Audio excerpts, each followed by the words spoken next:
Hvaljen Isus i Marija, draga djeco i mladi, oratorij ADC vam predstavlja ljetni oratorij u Podsusedu.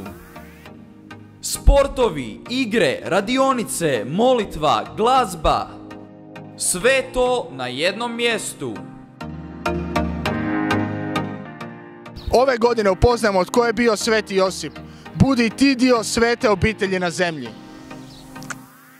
Prijave su moguće uživo u župi Svetog Ivana Boska, putem linka ili putem QR koda.